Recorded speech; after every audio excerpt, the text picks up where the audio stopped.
कि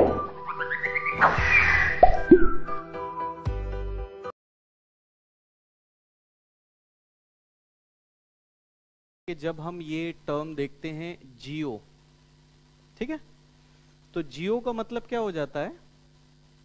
सिंपल, अर्थ, पृथ्वी। और ये जो ग्राफी जो टर्म है ये बना है किससे? Graphia. And what is the meaning of graphia? Graphia का अर्थ क्या है? ग्राफिया का अर्थ हो जाता है सिंपली स्टडी, या अध्ययन की जगह पर आप क्या बोल सकते हो कि इट इज डिस्क्रिप्शन, वर्णन। तो कभी भी अगर आप पृथ्वी के बारे में बात कर रहे हो या पृथ्वी का वर्णन कर रहे हैं आप, तो वो क्या हो जाएगा? भूगोल हो जाएगा। हाँ, मैं जानता हूं कि अभी तक बातें थोड़ी सी गोलमोल हो रही हैं कि पृथ्वी का वर्णन, पृथ्वी का अध्ययन, अभी इसको इलैबोरेट करेंगे हम लोग, ठीक। ये तो हम देखो बेसिकली हम लोगों ने एक लिटरल मीनिंग देखा है, शाब्दिक अर्थ के ज्योग्राफी शब्द का मतलब क्या है। अब थोड़ा सा मैं आप लोगों को और आगे लेकर के चलता हूं। आप सब लोगों ने एक चीज सुनी होगी कि जितने भी विषय होते हैं वो या तो आर्ट्स है या फिर साइंस, कला संकाय के विषय और विज्ञान संकाय के विषय। हाँ, एक तीसरे प्रकार के लोग भी पाए जाते हैं जिन्हें क्या बोलते हैं? कॉमर्स वाले। क्योंकि जब भी मैं क्लास में ये कह देता हूं कि केवल दो प्रकार के विषय होते हैं, कला और विज्ञान, तो तीसरी प्रजाति थोड़ी सी हर्ट हो जाती है कि सर हम भी तो एग्जिस्ट करते हैं। तो कॉमर्स वाले भी हैं। आप मुझे बस इतना बताइए कि भूगोल को इन दोनों में से कहां रख सकते हैं? आर्ट्स है या साइंस है? दोनों है। एक चीज है, बहुत सिंपल सी चीज है, मैं आप लोगों को बताता हूं। आप लोग सिविल सर्वेंट बनने वाले हो ना, सिविल सर्विसेज की तैयारी कर रहे हैं हम लोग। क्या लगता है एक सिविल सर्वेंट बनने के लिए आपको क्या क्या क्वालिटीज चाहिए? क्या सिर्फ पढ़ाई करने से आप सिविल सर्वेंट बन जाएंगे? नहीं बनोगे, क्योंकि पढ़ाई करने से आप प्रीलिम्स क्वालिफाई करोगे, पढ़ाई करने से आप मेंस क्वालिफाई करोगे, but what about interview? Interview में तो पहुंचना है ना, लास्ट सीढ़ी तो वही है। उधर क्या करना होता है? बातें बनाना होता है। नॉलेज चेक कर चुके होते हैं वो आपकी, आप प्री क्वालिफाई किए, आप मेंस क्वालिफाई किए, इट मींस कि आपके पास नॉलेज है, सिंपल। तो फिर इंटरव्यू की जरूरत क्या है? इंटरव्यू की जरूरत है कि जब आप उस दरवाजे से एंटर करके उनके पास तक पहुंचेंगे तो वो आपको जज करेंगे, नापेंगे आपको ऊपर से नीचे तक कि आप हैं क्या, फिर आपको बिठाएंगे बहुत प्यार से, और उसके बाद कटाई शुरू होगी। फिर आपसे सवाल पूछेंगे, और सवाल ऐसा नहीं कि उन्हें ये लग रहा है कि आपको पता नहीं होगा, पता तो आपको होगा।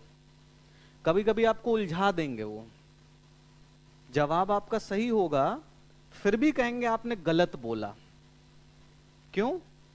अंडर प्रेशर डालने के लिए, कि जब आप एक्सट्रीम प्रेशर में होगे तब कैसा जवाब दोगे। तो ये बात मैं इसलिए बोल रहा हूं कि आप क्लास में हैं, हेजिटेशन होता है हम लोगों के अंदर। कितने लोग हैं आप में से जिनको मैं यहां अभी बुला करके खड़ा करूं and they are free to speak? कितने लोग हैं? 3 लोग, 4 लोग। और कितने लोग ऐसे हैं, हे भगवान ये क्या है, वहां पहुंच के तो हमारा बीपी पता नहीं कहां पहुंचेगा। होता है, सबके साथ होता है, हम लोग नॉर्मल इंसान हैं। जब मैं पहली बार पढ़ाने के लिए आया था स्टेज पे, at that point of time I was 23 साल उम्र थी मेरी, और पीसीएस वालों का बैच था। तो आप तो जानते हो पीसीएस में ओल्ड एज होम वाले भी आते हैं, काफी सारे लोग। अब वो बैठ के मुझे ऐसे घूर रहे थे कि ये लड़का आया है हमको पढ़ाने के लिए, और मैं लिटरली, मतलब मेरे पैर जो है ना वो शेक कर रहे थे कि यार जैसे शेर के जाल में आपको फेंक दिया जाए, अब आपके साथ क्या होने वाला है नहीं पता आपको। तो वो फील आपको आएगा। और उसके लिए करना क्या, बोलो। ये क्लास है, इसमें कोई विद्वान नहीं है, कोई ज्योग्राफर नहीं है, मैं भी नहीं हूं, आप सब लोग इक्वल हो।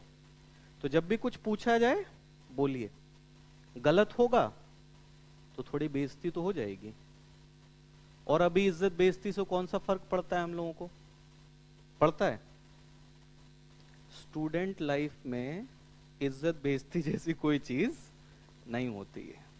जिस दिन सेलेक्ट हो जाओगे उस दिन इज्जत बनेगी, और तब इज्जत बेइज्जती का ख्याल करना। देखो आर्ट्स जब हम बोलते हैं ना, तो कुछ लोगों को लगता है कोई ड्राइंग बना रहा है वो आर्ट्स है। जैसे इन्होंने कह दिया कि डिस्क्रिप्शन ऑफ एनीथिंग, किसी भी चीज का वर्णन कला है।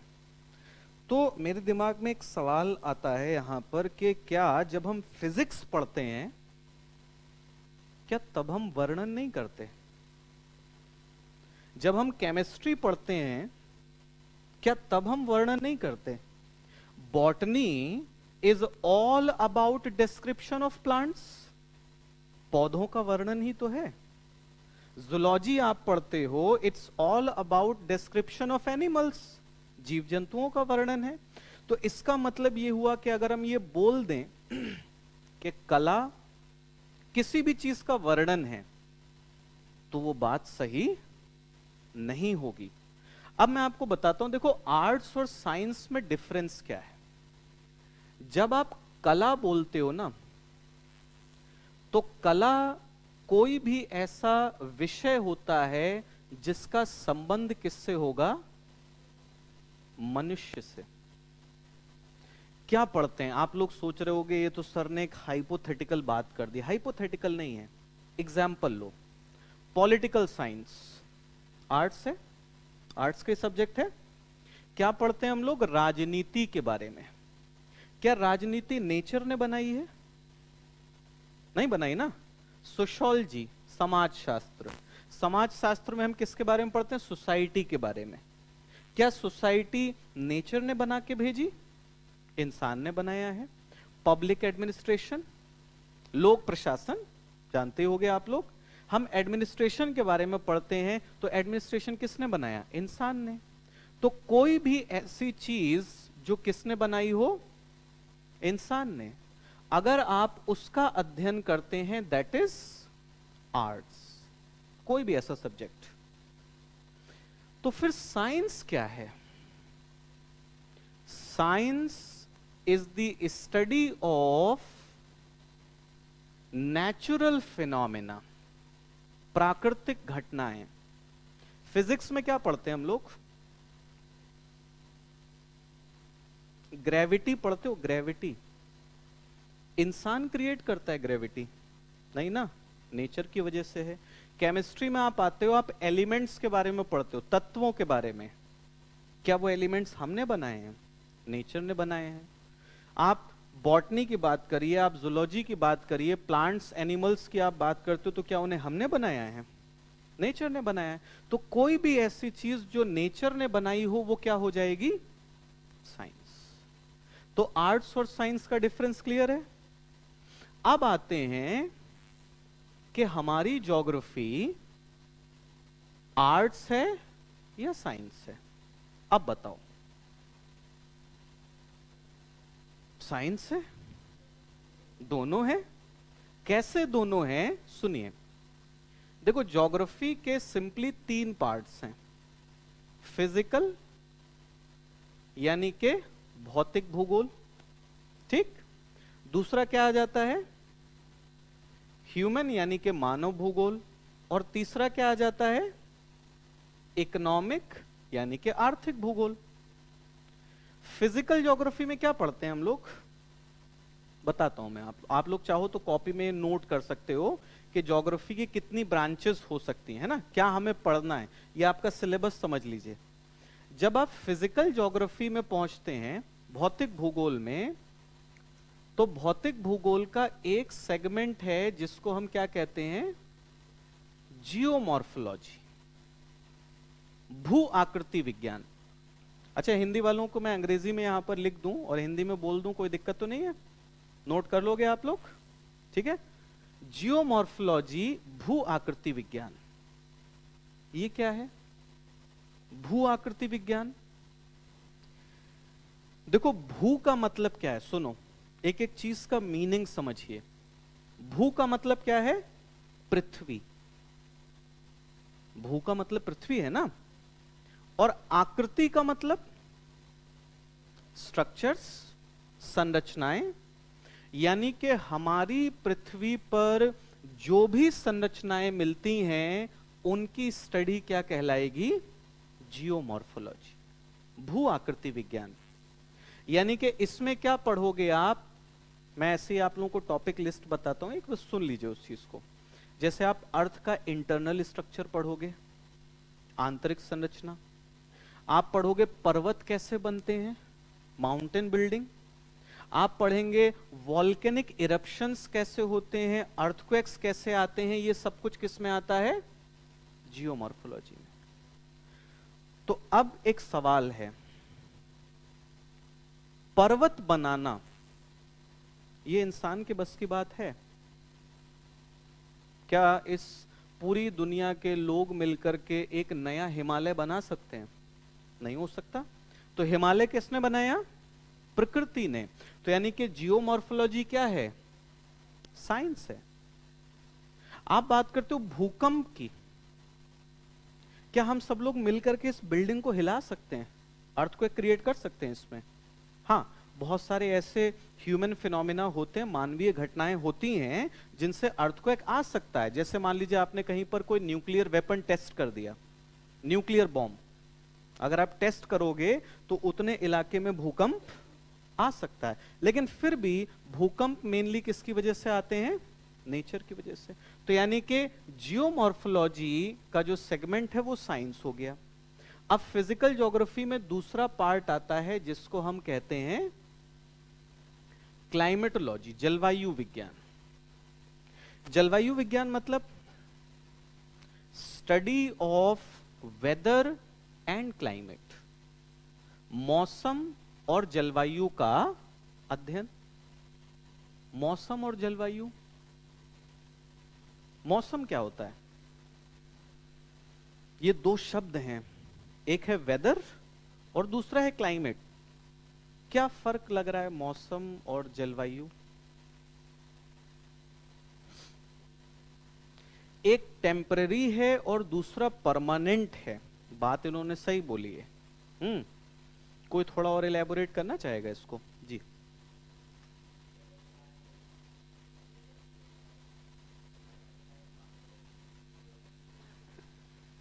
देखो, एक चीज होती है, जैसे मान लीजिए अभी आप लोग अगर बाहर निकलें इस क्लासरूम से और आपके पास सारे इक्विपमेंट्स हों, भूगोल में जितने भी यंत्रों का, जितने भी इंस्ट्रूमेंट्स का यूज होता है, अगर वो सब कुछ हो तो आप टेम्परेचर बता सकते हो बाहर निकल करके कि कितना तापमान है।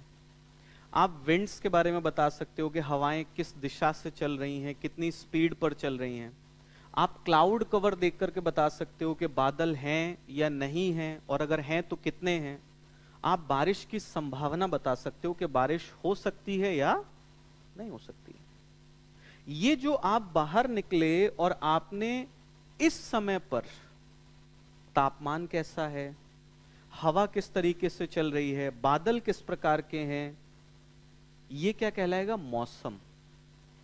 एक घंटे बाद, थोड़ा रिलेट करो, एक घंटे बाद क्या तापमान वही रहेगा? बदल जाएगा ना। क्या हवा बिल्कुल वैसी चलती रहेगी? चेंज हो जाएगी। क्या जरूरी है कि जितने बादल अभी हैं एक घंटे बाद भी उतने ही रहेंगे? नहीं।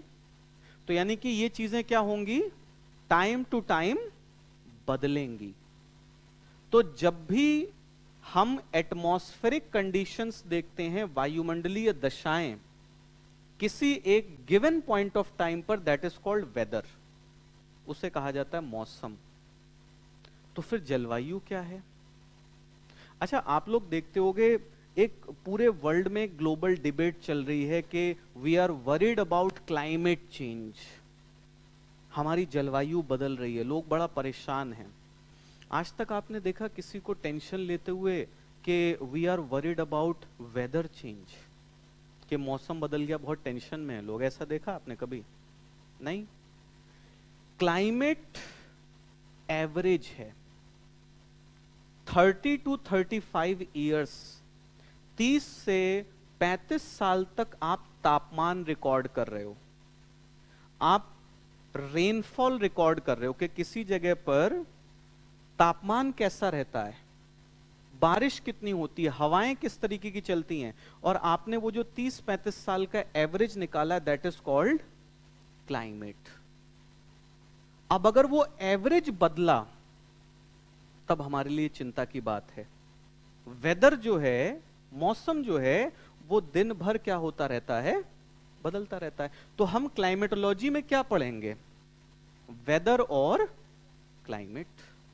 तो अब फिर वही सवाल कि क्या वेदर एंड क्लाइमेट हम क्रिएट करते हैं? नहीं करते ना, वो नेचर का काम है, और नेचर का काम है तो क्या हो गया ये साइंस। और क्या आ जाएगा इसमें, और आएगा ओशनोग्राफी, समुद्र विज्ञान। देखो समुद्र विज्ञान में आप क्या पढ़ते हो, जैसे एक छोटा सा टॉपिक लेकर के मैं आपको बताता हूं, ज्वार भाटा, टाइड एंड एब। ज्वार भाटा तो सुना होगा ना सब लोगों ने, क्या होता है ज्वार भाटा? अच्छा, ज्वार क्या होता है बोलिए। हाँ, वो भी ज्वार, ज्वार बाजरा भी होता है, लेकिन यहां पर हम महासागरों में ठीक है, कोई बात नहीं, इट्स ओके, हो जाता है जी बिल्कुल, वेरी गुड। देखिए, ज्वार भाटा का मतलब होता है कि आप मान लीजिए ये हमारा एक महासागर है ना, और इस महासागर में अगर हम मान लें फॉर एग्जाम्पल कि ये जल स्तर है, water level,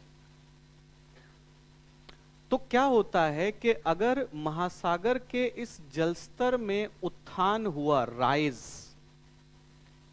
then this rise in water level is called tide. इसे ज्वार कहते हैं। क्यों आता है, कैसे आता है, पढ़ाऊंगा मैं आप लोगों क्लास में, अभी सिर्फ मतलब जान लो।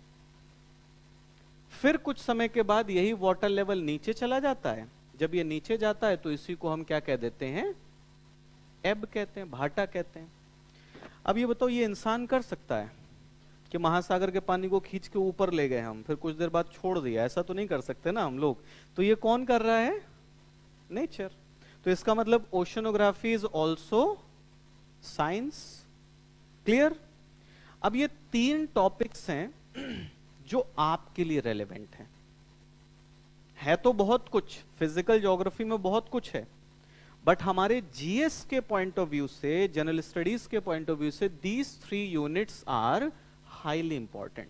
यहां से आपको प्रीलिम्स में भी क्वेश्चंस मिलेंगे और यहां से आपको मेंस में भी क्वेश्चंस मिलेंगे। क्लियर? अब आते हैं यहां कि ये क्या है, human geography and economic geography. देखो, मानव भूगोल में हम लोग क्या पढ़ते हैं, मानव भूगोल में हम पढ़ते हैं रेसेस के बारे में, प्रजातियां। रेसेस क्या होती हैं, प्रजातियां होती हैं। और किसी भाषा में अनुवाद? देखो, जैसे आप लोग पढ़ते हो ये ना, ये नीग्रोइड्स हैं, ये मोंगोलॉइड्स हैं, ये कॉकेसॉइड्स हैं, ठीक। अब जैसे मैं आपको ये समझाता हूं, आप एक तरफ क्रिस गेल को खड़ा कर लीजिए रिलेट करने के लिए, ठीक है? मैं रेसिस्ट नहीं हूं, बिल्कुल नहीं हूं। एक तरफ आप क्रिस गेल को खड़ा कर लीजिए, एक तरफ आप इंग्लैंड का कोई भी बंदा उठा लीजिए, आप किसी फेमिलियर पर्सनैलिटी को जानते हो उसको ले लीजिए आप, और एक ले लीजिए आप जी जिनपिंग को, उनकी शक्ल तो सबको याद होगी, है ना? ये 3 लोग जो आप इमेजिन कर रहे हो, क्या इनके फिजिकल एट्रीब्यूट्स, है ना, इनकी जो शरीर की बनावट है तो तीनों इंसान, होमो सेपियंस सेपियंस एक ही प्रजाति को बिलोंग करते हैं, बट दे आर डिफरेंट, वो अलग हैं। क्रिस गेल का बॉडी स्ट्रक्चर डिफरेंट है, जी जिनपिंग का बॉडी स्ट्रक्चर डिफरेंट है। चलो वो तो एलियन हो गए हमारे लिए, विदेशी हैं। हम सब लोग तो यहीं बैठे हुए हैं, एक दूसरे को देख लो मुड़ करके, मुझे तो देख ही रहे हो, एक दूसरे को भी देख लो। क्या हम सब लोग सेम हैं? हाइट, वेट, बॉडी स्ट्रक्चर, आंखों की बनावट, बाल, स्किन कलर सेम है सबका? नहीं है ना। दिस इज कॉल्ड रेसिज्म, कि हम अलग अलग रेसेस को बिलोंग करते हैं। But in India there is no pure race. जैसे आप कैरिबियंस में जाएंगे तो वहां आप देख के बता सकते हो नीग्रो है। आप यूरोप चले जाओगे, उनको देख के आप बोल दोगे हाँ कॉकेसॉइड हैं। आप मंगोलिया, चाइना, जापान चले जाओगे तो उनको आप बोल सकते हो मोंगोलॉइड्स हैं। अपन लोग जो है ना कंफ्यूज्ड वाले हैं, हम लोग कुछ अलग हैं। इतने वैरायटी ऑफ रेसेस का योगदान रहा है भारत में कि जब किसी मेरी बात को अन्यथा मत लेना आप लोग, लेकिन यह है कि आप अगर किसी को देखोगे ना, वो अगर फेयर है ना, आप देखो कॉम्बिनेशन हम लोग यहाँ कैसे बनते हैं। कोई फेयर है, टॉल है, उसके बाल जो है वो करली हैं। आप समझ रहे हो ये मामला क्या है? टॉल और फेयर है, इसका मतलब वो कॉकेसॉइड है। बाल करली हैं, थोड़ा निग्रो टच है। समझ गए इसमें? ये कहानियां आप लोग बाहर जाके बिल्कुल मत सुनाइएगा, क्योंकि इस पर केस हो सकता है आप लोगों के ऊपर। रेसिज्म है ये, समझ रहे हैं? कुछ लोग आप लोग देखो, जैसे आप मुझे को देख लो, बाहर मत जाओ, मैं अपना एग्जांपल देता हूं। मुझे देखो, बाल मेरे घुंघराले हैं, है ना, हाइट मेरी ठीक है, तो अब मेरा अगर डीएनए एनालाइज किया जाए तो मैं किसी एक रेस का नहीं हूं। सेम चीज हम इंडियंस के साथ है। तो रेसेस के बारे में आपको पढ़ना होगा कि पूरे वर्ल्ड में कितनी रेसेस मिलते हैं। और देखो ये बहुत इंपॉर्टेंट टॉपिक है। आप लोगों ने एक मूवमेंट के बारे में पढ़ा होगा, ब्लैक लाइव्स मैटर। सब लोगों ने सुना है, सब लोगों ने पढ़ा है उस चीज के बारे में। एक ग्लोबल मूवमेंट था, वो किस चीज से जुड़ा हुआ था? रेसिज्म से। अब मान लीजिए कभी निबंध लिखने को आ जाए, एस्से लिखने को आ जाए, और लिखा हो कि रेसिज्म इज अ मिथ। अब लिखिए उस पर 1200 शब्द, क्या लिखेंगे? मेरी बातों तो लिख नहीं देंगे कि हम एक दूसरे को देखते हैं तो ये फीलिंग आती है, ऐसा तो नहीं लिख सकते। उसके लिए आपको वो टॉपिक पता होना चाहिए। तो जब हम रेसिज्म पढ़ेंगे तो हम उसमें डिबेट में जाएंगे कि क्या एक्चुअली मैनकाइंड को हम डिफरेंट रेसेस में ये जो डिवाइड कर देते हैं, इज इट राइट और रॉन्ग? बिकॉज बायोलॉजिकली हम सब लोग सेम हैं कि नहीं है? भाई 206 हड्डी मेरे अंदर है, तो आप में से किसी के पास एक्स्ट्रा तो होगी नहीं, सबके पास उतनी ही है। एक दिल मेरे पास है, तो कोई 2 दिल वाला तो टहल नहीं रहा होगा यहां पर, सब लोग एक ही दिल वाले हैं, है ना? तो बायोलॉजिकली तो हम सब लोग सेम हैं, but still we are divided into different races. कुछ लोग कहते हैं कि जो रेसेस में डिवीजन है ये कॉलोनाइजेशन का इफेक्ट है। कुछ स्कॉलर्स का मानना है, वो कहते हैं कि यूरोपियंस ने इंसानों को रेसेस में इसलिए डिवाइड किया ताकि कुछ को सुप्रीमेसी दी जा सके और कुछ को बोला जा सके अरे ये तो पैदा ही हुए हैं स्लेव बनने के लिए। ये माइंडसेट। तो अब 2 अप्रोचेस हैं उसमें। एक है कि आपको जस्टिफाई करना है कि यस ये जो डिवीजन है डिफरेंट रेसेस में, दिस इज राइट। और दूसरा क्या होगा, आपको बोलना है कि नहीं गलत है। हम सब लोग एक जैसे, हम सब लोग सेम हैं, हमें डिवाइड करने की कोई जरूरत नहीं है। तो ये टॉपिक आप किस में पढ़ोगे? रेसेस में। नेक्स्ट रेसेस पढ़ने के बाद जब आप ह्यूमन ज्योग्राफी में आते हो तो अगला, देखो मैं वो टॉपिक्स बता रहा हूं आप लोगों को जो आपके लिए इंपॉर्टेंट हैं। टॉपिक बहुत हैं, जब मैं ऑप्शनल की क्लास लेता हूं तो इसमें हम 10 टॉपिक्स निकालते हैं, बट जीएस के लिए जो रेलेवेंट है वो मैं आपको बता रहा हूं। रेसेस के बाद आप क्या पढ़ते हैं? पॉपुलेशन, जनसंख्या। तो भाई जनसंख्या में क्या पढ़ना होता है? अभी कल की बात है, 1090 तो जानते होगे आप लोग, गए होगे सब लोग। वहां चौराहे पर आप लोगों ने देखा होगा एक पॉपुलेशन मीटर लगा हुआ है, उसमें पॉपुलेशन काउंट चलता रहता है, यूपी का। कल ऐसे इत्तेफाक था, जब मैं वहां पहुंचा तो रेड लाइट हो गई 50 सेकंड के लिए। 50 सेकंड में अपनी गाड़ी में बैठा वो मीटर देख रहा था, और 50 सेकंड के अंदर 5 लोग उत्तर प्रदेश में बढ़ चुके थे 50 सेकंड के अंदर।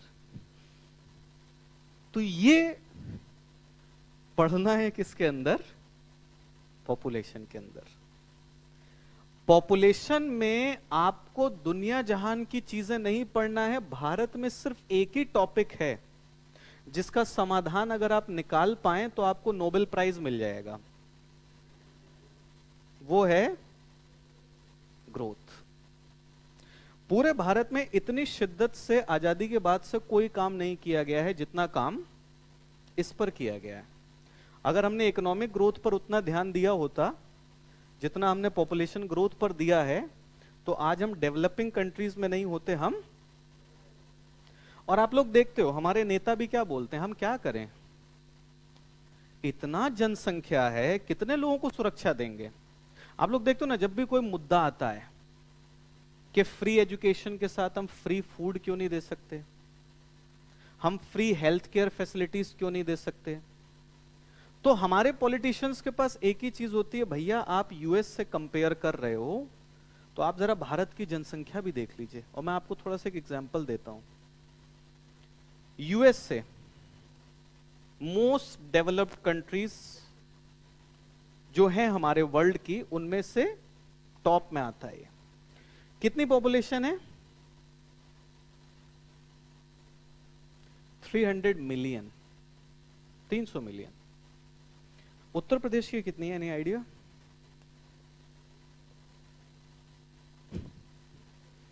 ये मैं खाली आपको यूपी के बता रहा हूं।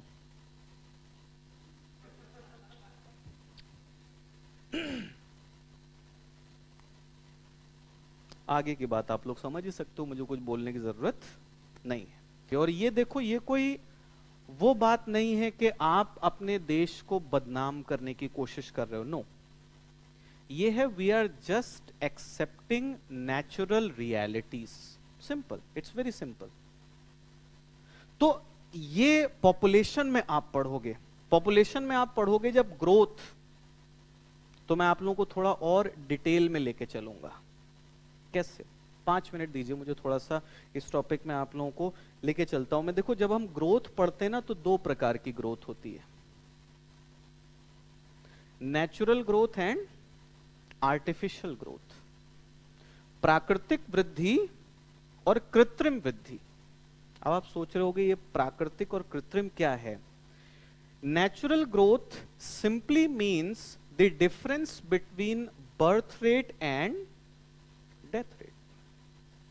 जन्म दर और मृत्यु दर के बीच का अंतर, यानी कि पूरे भारत में 1 साल के अंदर जितने लोग पैदा हुए और जितने लोगों की डेथ हुई, उसका आप डिफरेंस निकाल लीजिए, वो क्या होगी? आपकी प्राकृतिक वृद्धि।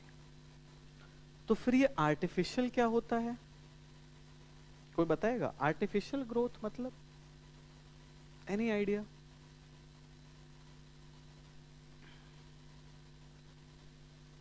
कुछ भी बता दीजिए। Artificial migration, very good. Artificial growth का मतलब होता है change in population due to migration, प्रवास की वजह से, प्रवास के फलस्वरूप जनसंख्या में होने वाला परिवर्तन। भारत से लोग बाहर भी जाते हैं और बाहर से लोग भारत में भी आते हैं। तो जितने लोग बाहर गए और जितने लोग आए, उन दोनों के बीच का अंतर निकाल लीजिए, तो वो क्या हो जाएगा? Artificial growth. अब आप समझो, यहां पर मैं आपको एक फैक्टर बताता हूं। जब लोग पॉपुलेशन ग्रोथ टॉपिक डिस्कस करते हैं ना और पढ़ते हैं, तो बहुत शैलो होकर के पढ़ा देते हैं वो। लेकिन अगर आप थोड़ा सा डीप में जाओगे तो आपको एक्चुअल प्रॉब्लम समझ में आएगी। आप मुझे बस इतना बताओ, इंडिया में इनवर्ड माइग्रेशन ज्यादा है या आउटवर्ड माइग्रेशन ज्यादा है? फिर से सोच लो। भारत छोड़ के लोग ज्यादा जाते हैं या भारत में विदेशों से ज्यादा लोग आके बसते हैं?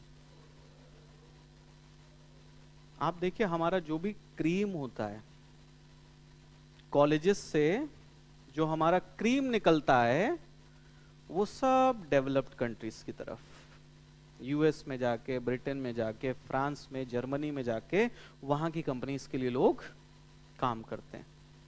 अब आप सोचिए कि इंडिया में जो हमारी आर्टिफिशियल ग्रोथ है ना, वो अगर आप कैलकुलेट करोगे तो वो नेगेटिव होगी। नेगेटिव का मतलब कि भारत से ज्यादा लोग बाहर चले जाते हैं और उसके कंपैरिजन में कम लोग भारत में आते हैं। बट स्टिल हमारी जनसंख्या कैसे बढ़ रही है? रैपिड रेट पर। अब थोड़ा सा सोच के देखना कभी कि अगर ये आर्टिफिशियल ग्रोथ पॉजिटिव में आ गई, जिस दिन आप लोग देखते हो ना, सुनते हो कि इंडियन डायस्पोरा जानते हो ना, भारत के जितने भी लोग विदेशों में बसे हुए हैं, हम क्या कह रहे हैं उनको? वापस आ जाओ। आ गए वापस, क्या होगा? ये तो संभल नहीं रहा है अभी हमसे। इधर तो हालत पहले से खस्ता चल रही है, और अगर ये वाला भी फ्लो, काउंटर करंट शुरू हो गई, तो फिर एक दूसरे के मुंह पे चढ़ के लोगों को जाना पड़ेगा। ये हालात हो जाएंगे। पॉपुलेशन हम लोगों के यहाँ फिर एक 1980s का दौर था जिससे हम बोलते हैं पॉपुलेशन एक्सप्लोजन, जनसंख्या में विस्फोट।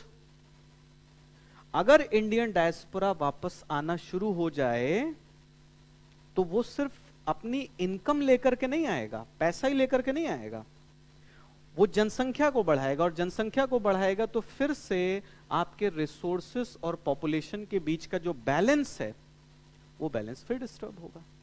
तो ये बहुत ही इंटरेस्टिंग टॉपिक है और बहुत इंपॉर्टेंट टॉपिक है, जिसको आप लोगों को पढ़ेंगे या हम लोग डिस्कस करेंगे। पॉपुलेशन के बाद नेक्स्ट टॉपिक ह्यूमन ज्योग्राफी में आ जाता है क्या? सेटलमेंट्स, हिंदी में कहते हैं अधिवास। सेटलमेंट्स मतलब, देखो ज्योग्राफी में डिफाइन किया जाता है, मैं आपको डेफिनेशन बता देता हूं, कि किसी भी जगह पर दो या दो से ज्यादा घर हों लोगों के, ह्यूमन ड्वेलिंग्स कहते हैं। क्या कहा जाता है उनको? ड्वेलिंग्स, आवास। और एसोसिएटेड स्ट्रक्चर्स, एसोसिएटेड स्ट्रक्चर्स में मतलब गलियां हैं, सड़क है ना, ये सब। तो कहीं पर भी अगर दो या दो से ज्यादा घर बने हुए हैं और उनसे संबंधित संरचनाएं बनी हुई हैं, तो उससे आप क्या कह सकते हो? सेटलमेंट कह सकते हो, अधिवास। आप लोगों ने एक टर्म शायद सुना हो, हैमलेट।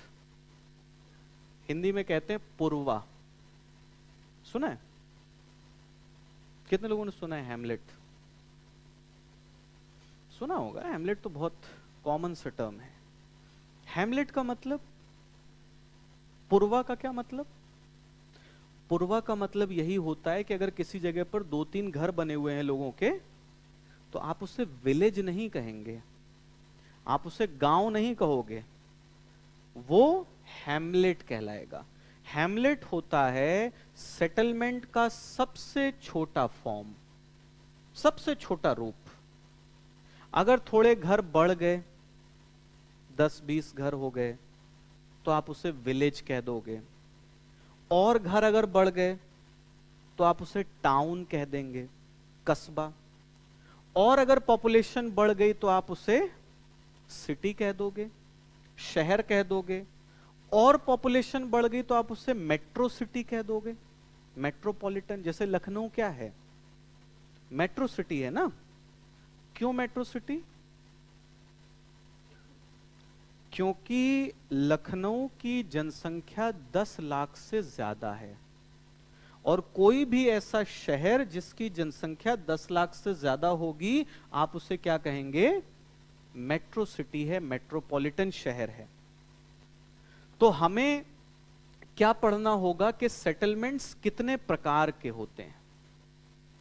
और सबसे इंपॉर्टेंट चीज जो हम लोगों को पढ़नी होगी, वो पढ़नी होगी सेटलमेंट्स की प्रॉब्लम्स, समस्याएं। गांव की कुछ अपनी समस्याएं हैं और शहरों की अपनी समस्याएं हैं। आप में से कोई बताएगा विलेजेस, क्या प्रॉब्लम्स हैं विलेजेस की? बहुत कॉमन टॉपिक्स हैं, देखो ये ओपन टॉपिक्स हैं। गांव की कोई 2-3 समस्याएं बता दीजिए। स्कूल्स अच्छे नहीं होते हैं, ओके। एम्प्लॉयमेंट उतना नहीं होता है, लिटरेसी रेट कम होती है, ओके।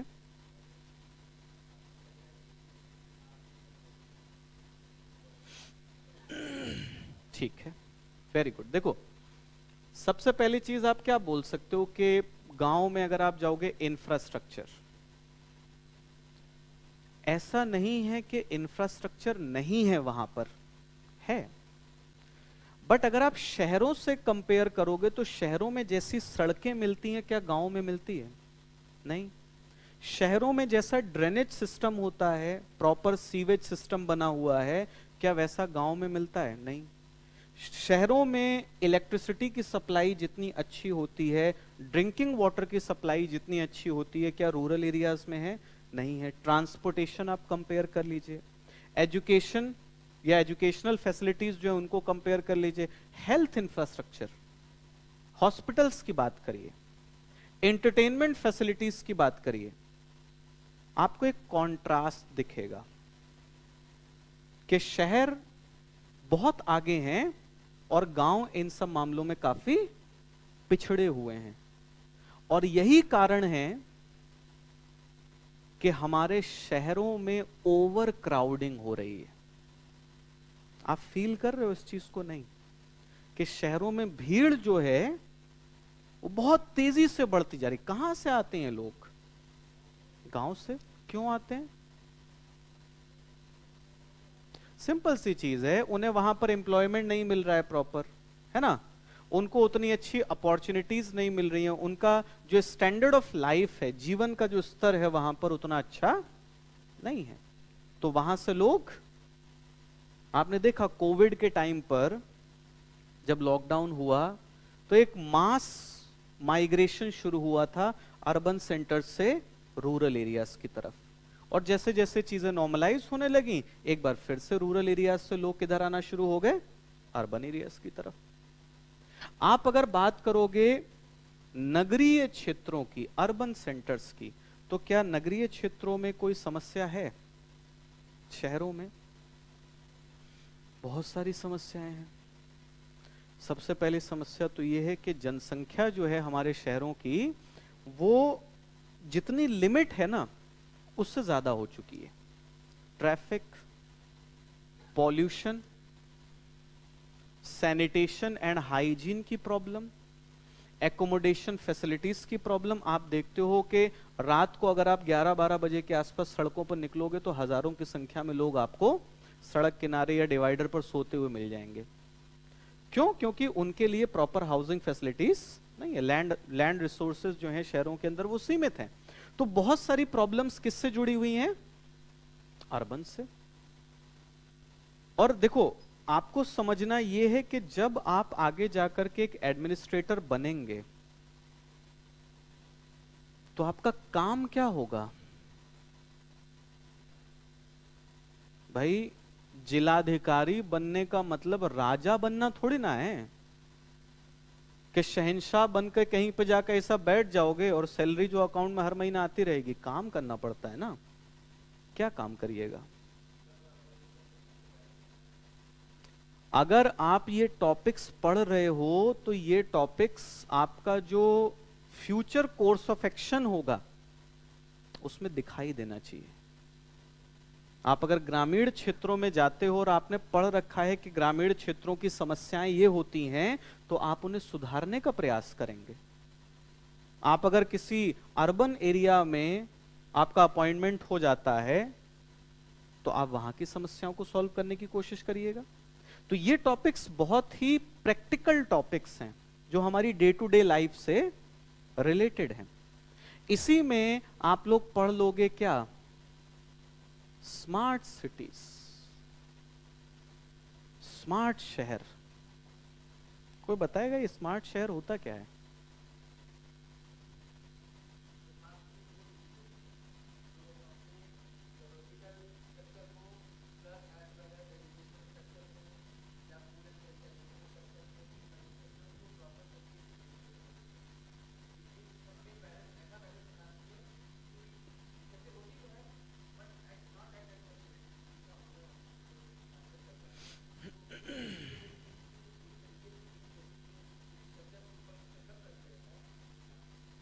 ओके, और कोई?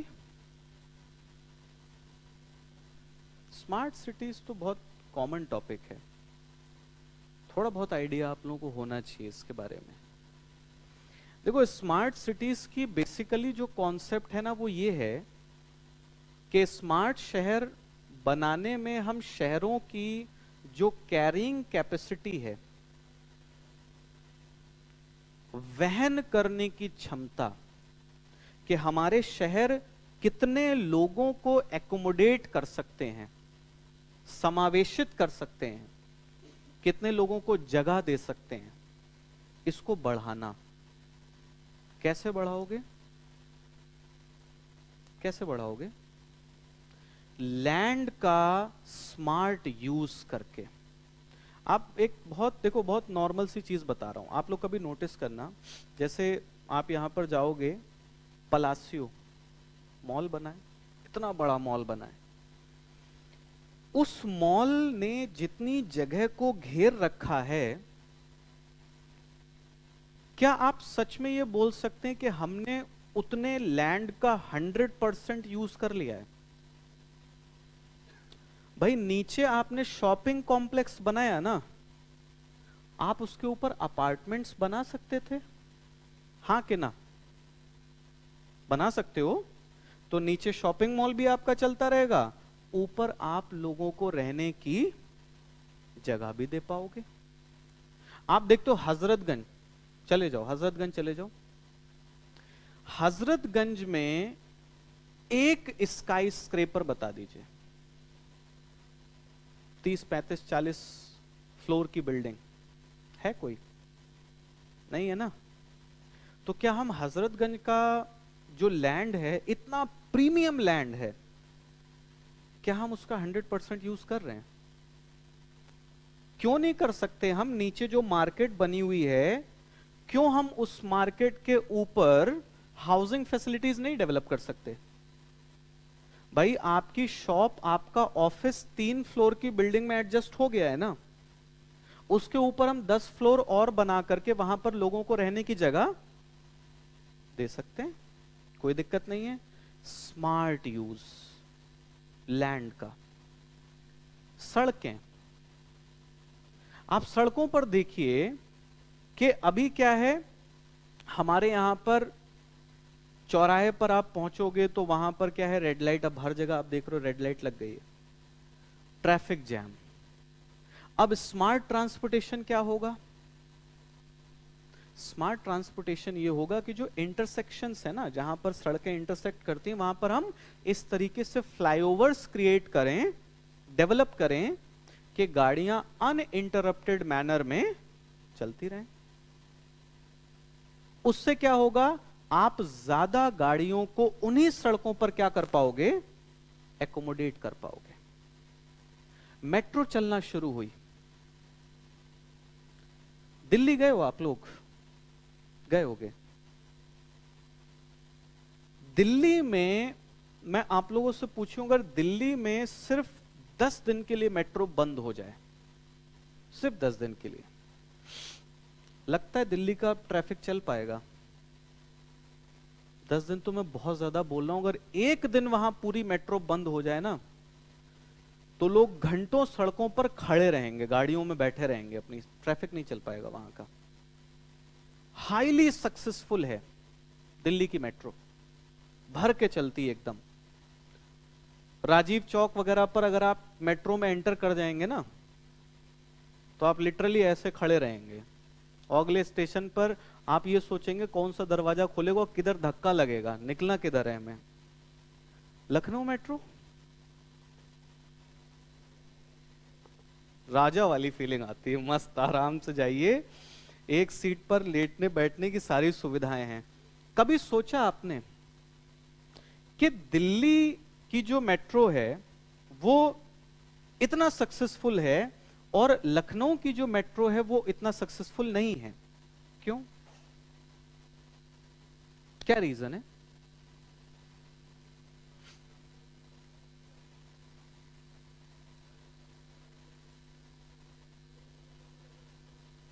ओके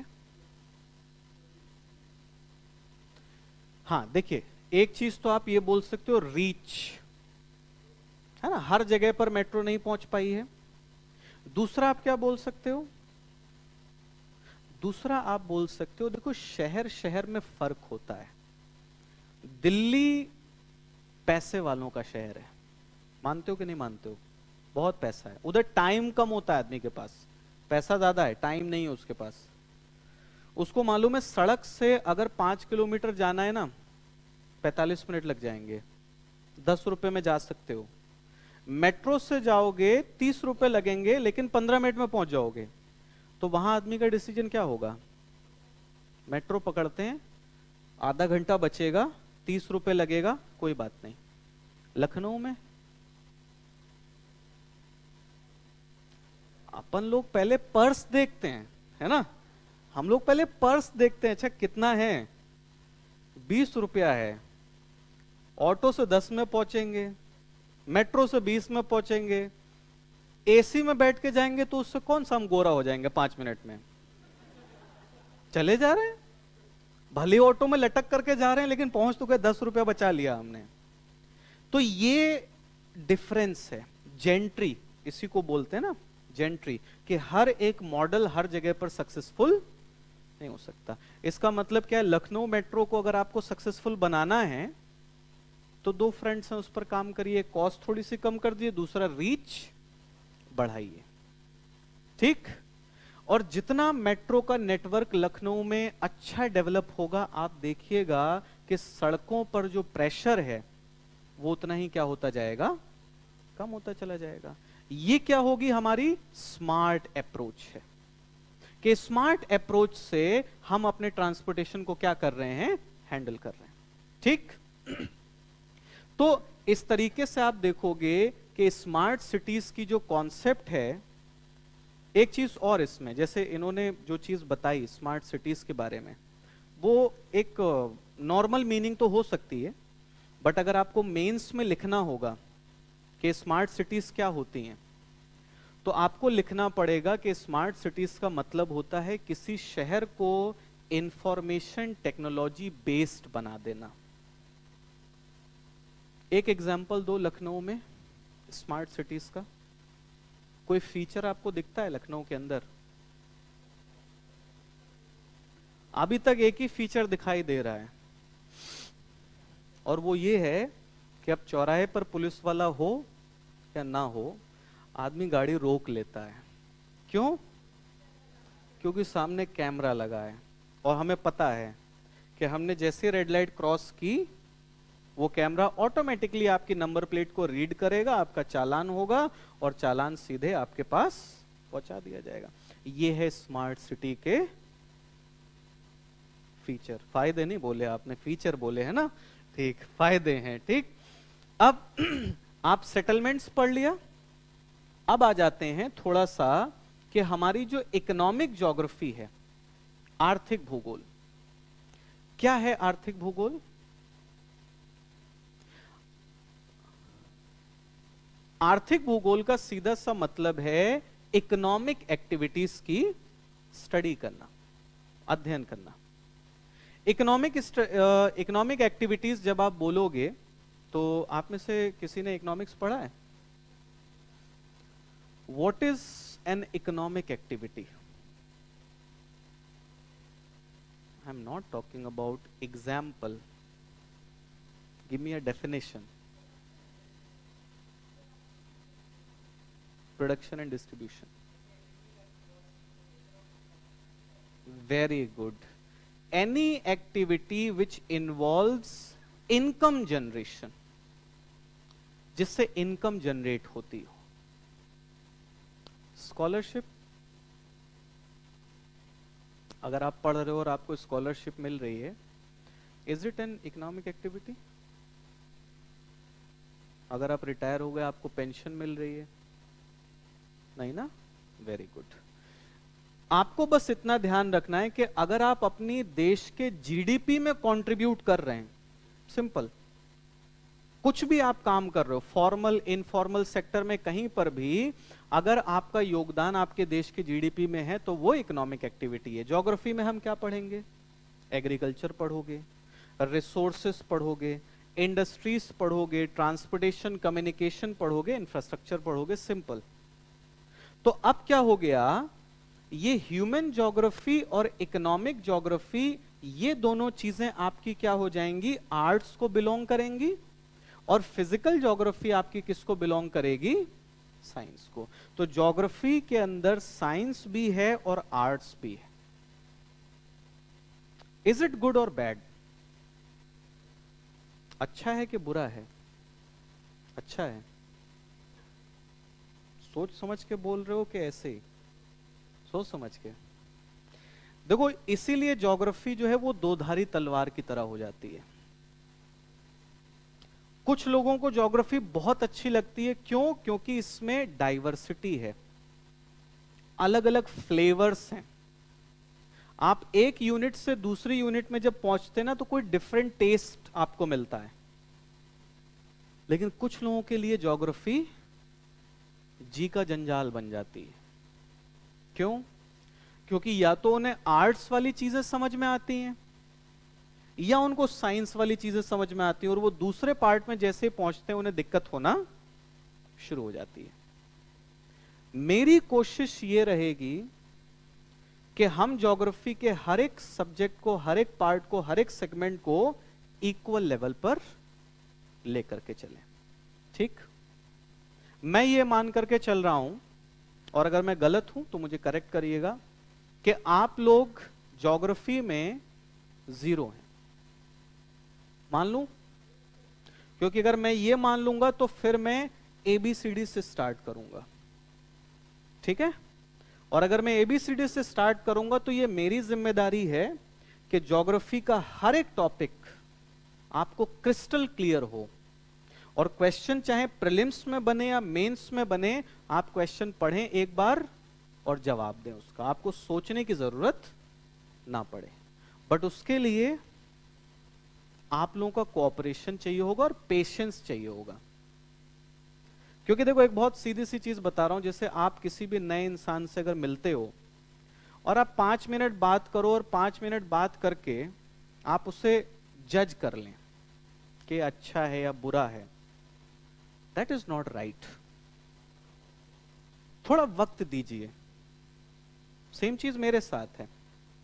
आप लोग मेरी क्लास में हो, अभी मुझे 1 घंटा हुआ है बोलते हुए, आपने सोच लिया कह रहे मुझे इनकी बातें समझ में नहीं आ रही। आप 2-3 क्लास करो, नहीं समझ में आएंगी, इट्स ओके, कोई दिक्कत नहीं है। लेकिन हाँ, अगर 2-3 क्लास में मेरी बात आपको समझ में आना शुरू हो जाए तो फिर आगे बढ़ेंगे। और मैं इतना कॉन्फिडेंट हूं कि आपको बातें समझ में आएंगी। आज तो ये कोई मैं ज्योग्राफी आपको पढ़ा नहीं रहा था, it was just an introduction. मैं सिर्फ आपको एक ओवरव्यू दे रहा था कि ज्योग्राफी है क्या। और आज मैं टॉपिक नहीं स्टार्ट करूंगा, क्योंकि देखो पहली क्लास में एक इंट्रो मिलना बहुत जरूरी है। अब मान लीजिए आपको ये ज्योग्राफी का दायरा पता चल गया, कहां से पढ़ेंगे आप ज्योग्राफी? भाई सेल्फ स्टडी भी तो करोगे ना, कि सिर्फ क्लास पर डिपेंडेंट रहेंगे? सेल्फ स्टडी भी तो करना पड़ेगा। कहां से करिएगा? हाँ, हमको मालूम था, जीसी लियो। ये बाबा भौकाली टाइप जो बातें हैं ना, ये हर क्लास में यही सब चलता है। सुनो, आपको क्या करना है, सिंपली एनसीईआरटी सुना है ना, एनसीईआरटी के बारे में। अगर आप मेरी बात मानिएगा, वैसे स्वतंत्र भारत के नागरिक हैं आप लोग, तो आप जो चाहें वो कर सकते हैं, वो आपका मन है। बट मेरी ओपिनियन, मेरा एक्सपीरियंस ये कहता है कि जिन भी लोगों ने एनसीईआरटीज को अपना बेस बनाया है ना, उन्हें ज्योग्राफी में कोई समस्या नहीं होती है। और जो लोग अंबेडकर बन जाते हैं, इतना मोटा किताब इधर दबा के और ऐसा करके चले आते हैं, कुछ नहीं फायदा। और मुझे मालूम है करेंगे आप लोग भी भाई, है ना, मुझे मालूम है, क्योंकि शुरू शुरू में भरोसा रहता है ना, उसके बाद आप लोग अरे ये तो एनसीईआरटी कह रहे हैं, एनसीईआरटी तो बच्चों वाली किताबें हैं, उससे यूपीएससी पूछेगा। यूपीएससी यहीं से पूछता है और इसी में से लोग जवाब नहीं दे पाते हैं। और आप लोग बिलीव ना करें, 11th-12th की एनसीईआरटी लेके आ जाइएगा आप लोग। आपको लगता है ना वो बच्चों वाली किताबें हैं, 11th-12th की एनसीईआरटी लेकर के आ जाइएगा। एक पैराग्राफ पढ़ने के लिए दूंगा मैं आपको, अगर आप वो पैराग्राफ पूरा पढ़ के उसका मतलब बता दें, मैं पढ़ाना छोड़ दूंगा उसी दिन। उस एक पैराग्राफ में इतना कुछ लिखा होता है ना कि हर एक शब्द को आपको बहुत ध्यान से पढ़ना पड़ेगा और समझ के पढ़ना पड़ेगा, तब आपको बात समझ में आएगी। लेकिन एनसीईआरटी को कोई भी तवज्जो नहीं देता, सोचते हैं बेकार किताबें हैं। बट फॉर मी, आपके लिए NCERT is the only option. 2 विकल्प दूंगा आप लोगों को। पहला, जिन लोगों का ज्योग्राफी में एकदम बंटाधार है, जब भी ज्योग्राफी का नाम आता है तो साए साए हवाएं चलती हैं, है ना, वो 6 to 12th पढ़ें, कक्षा 6 से शुरू करें। और इसमें कोई शर्म वाली बात नहीं है। जब मैंने ज्योग्राफी पढ़ना शुरू किया था सिविल सर्विसेज के लिए ही, तो मैंने क्लास 6 से स्टार्ट किया था। और जिन लोगों को लगता है दे आर कॉन्फिडेंट इनफ कि हाँ हमें कोई खास दिक्कत नहीं है ज्योग्राफी में, हम बेसिक्स मैनेज कर सकते हैं, उन लोगों को मैं छूट दूंगा, वो क्लास 9 से लेकर के क्लास 12 तक की एनसीईआरटी पढ़ ले। और एनसीईआरटी देखिए सेल्फ स्टडी के लिए है, घर पे पढ़ेंगे आप लोग। अपनी बुक, एनसीईआरटी बुक जो होगी आपकी, जो भी क्वेश्चंस हो उनको लिखिए, एक पेज में लिख लीजिए, अपनी बुक में लिख लीजिए, यहां पर लेकर के आइए। क्लास के बाद आप लोग अगर मुझे 15 मिनट रोकना चाहेंगे, मैं रुकूंगा। जो भी आप लोगों के डाउट्स होंगे रिलेटेड टू एनसीईआरटीज, हम लोग डिस्कस कर लेंगे उसको। चलेगा? पढ़ोगे साथ में सब लोग? ठीक है, गुड। दूसरी चीज, apart from NCERTs there is another very important thing, that is atlas. कौन सा एटलस? आप लोगों ने ले रखा है एटलस? देखो, मैं सजेस्ट करूंगा कि आप लोग ऑक्सफोर्ड का स्टूडेंट एटलस लें। ये मत समझना कि सर का कमीशन फिक्स है, मेरा कोई कमीशन नहीं मिलता है, ठीक है। इसमें ये है ना, मैप बहुत ही क्लियर है, बहुत क्लियर मैप दे रखे हैं, और सबके पास अगर एक एटलस होगा तो मेरे लिए बताना आप लोगों को थोड़ा इजी हो जाएगा। जहां इतना पैसा खर्च कर रहे हो, 100-150 रुपए इस पर खर्च कर लेना, एटलस ले लेना। एटलस क्यों इंपॉर्टेंट है? एटलस इसलिए इंपॉर्टेंट है, आप लोग करंट अफेयर्स पढ़ते हो, न्यूज़पेपर वगैरह पढ़ते हो। अब आप न्यूज़पेपर पढ़ रहे हो, उसमें किसी कंट्री का नाम आया, किसी देश का नाम आया, उस देश के अंदर किसी शहर का नाम आया, तो हम लोग क्या करते हैं ना, नॉर्मली हम लोग सिर्फ पढ़ते चले जाते हैं, अच्छा ये देश, इसके अंदर ये शहर, यहां पर ये हुआ। इंटेलिजेंट लोग वो होते हैं जो साथ में एटलस रखते हैं। उसने जैसे ही नाम सुना, अच्छा ये कंट्री, यूक्रेन का नाम आया, तुरंत एटलस निकाल के उसने ढूंढा, अच्छा ये है यूक्रेन। यूक्रेन के अंदर नाम आ गया कीव शहर, तो अब उसने ढूंढा कि अच्छा यूक्रेन में कहां पर है। अगर ये आदत डालेंगे ना आप, तो आपकी जो बाकी सब्जेक्ट्स हैं वो भी बहुत अच्छे से तैयार होंगे, और मैपिंग भी आप लोगों की साथ साथ तैयार होती जाएगी। ये मत सोचिएगा कि मैपिंग आप लोगों को खुद ही करनी है। जब भी आप लोग क्लास में आओगे, एटलस लेकर के आओगे, और क्लास के लास्ट के 10 से 15 मिनट जो भी नदियां, पहाड़, पर्वत, मैदान, ये सब कुछ होते हैं ना, शहर वगैरह, ये इंपॉर्टेंट मैं आप लोगों को बताता चला जाऊंगा। फटाफट कॉपी में शॉर्ट नोट्स हम लोग बनाते चलेंगे। तो जब तक हमारा कोर्स खत्म होगा, आपकी पूरी मैपिंग जो है वो एकदम बढ़िया तरीके से तैयार हो जाएगी, ठीक। तो आपको अपने स्तर पर सिर्फ एनसीईआरटीज पढ़नी है, और एटलस को हर दिन अपने साथ लेकर के आना है। अब एक दो चीजें और हैं, उन पर बात कर लेते हैं। Answer writing. आप सब लोग काफी सोचते होंगे इसके बारे में कि जब मेंस लिखने का मौका मिलेगा तो आंसर कैसे लिखेंगे। आप में से कितने लोग हैं जिन्होंने आंसर राइटिंग प्रैक्टिस शुरू कर दी है? इतने लोग हैं, वेरी गुड। बाकी लोग टेंशन मत लीजिएगा, मैं अपनी क्लास में ये तरीका फॉलो करता हूं कि जो टॉपिक मैं पढ़ाता हूं, उस टॉपिक के लास्ट में आपको लिखने के लिए 2-3 क्वेश्चंस दूंगा मैं। आप वो क्वेश्चन लिखेंगे। हाँ, इतना समय नहीं होता है मेरे पास कि मैं सब लोगों के आंसर्स रेगुलरली चेक करता रहूं, बट मैंने एक तरीका उसका निकाला है, और वो तरीका है कि आप सेल्फ इवेल्युएट कर सकते हो अपना आंसर। मैं क्या करूंगा, आप वो क्वेश्चंस लिखोगे, मैं यहां पर उस क्वेश्चन का एक फॉर्मेट आपको बताऊंगा कि वो आंसर कैसे लिखा जाना चाहिए था, और फिर आप जाकर के अपना आंसर देख लीजिएगा कि सर ने कैसा बताया था और हमने कैसा लिखा है। अगर आपको फर्क समझ में आना शुरू हो गया तो फिर किसी को उंगली पकड़ के आंसर लिखवाने की जरूरत नहीं पड़ेगी, आप खुद से एक अच्छा आंसर लिखना शुरू करोगे। ज्योग्राफी थोड़ा डिफरेंट सब्जेक्ट है, तो इसका आंसर लिखने का तरीका वो नहीं हो सकता है जो आप पॉलिटी में या हिस्ट्री में फॉलो करते हो। समझ रहे हैं बात को? जैसे देखो, हिस्ट्री में या पॉलिटी में अगर कोई क्वेश्चन आता है तो हमें चीजें बना के लिखना पड़ता है, होता है कि नहीं होता है? पॉलिटी के क्वेश्चन में क्या आप ये कर सकते हो कि आर्टिकल 1, आर्टिकल 2, आर्टिकल 3 बस छाप के चले आए, खत्म? नहीं कर सकते ना। उसमें आपके अपने विचार होते हैं, आपको सोचना पड़ता है चीजों को। ज्योग्राफी स्ट्रेट सब्जेक्ट है।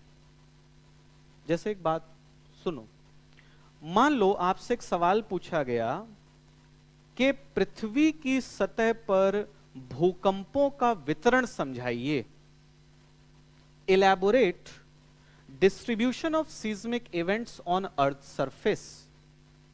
आप अपनी तरफ से बना के क्या लिखेंगे इसमें? भाई क्या लिख दोगे इसमें? अपनी तरफ से बना के क्या लिखेंगे? जो है वही लिखना है। आपसे पूछा गया हिमालय का पर्वत निर्माण बताइए, तो ऐसा तो नहीं हो सकता ना कि मेरे हिसाब से हिमालय अलग तरीके से बना है और आपके हिसाब से हिमालय अलग तरीके से बना है। भाई हिमालय जैसे बना वो सबके लिए एक जैसा बना है। तो ज्योग्राफी में जो आंसर्स हम लिखते हैं वो एकदम टू द पॉइंट होते हैं, स्ट्रेट। यही इस सब्जेक्ट की अच्छाई है कि आपको अपना दिमाग ज्यादा लगाने की जरूरत, सब्जेक्टिविटी खत्म हो जाती है, चीजें ऑब्जेक्टिव हो जाती हैं।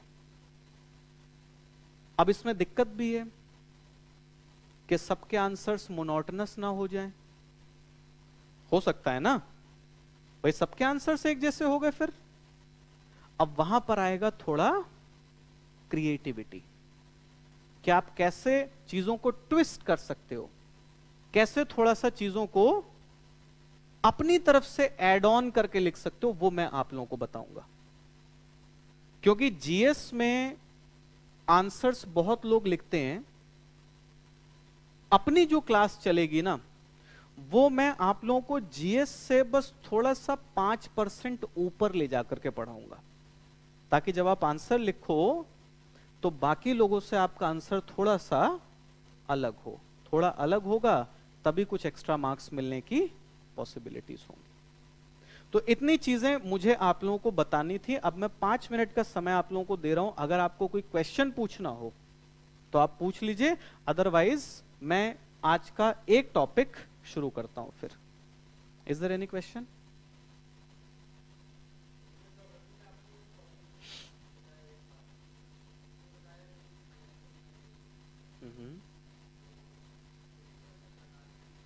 बिल्कुल।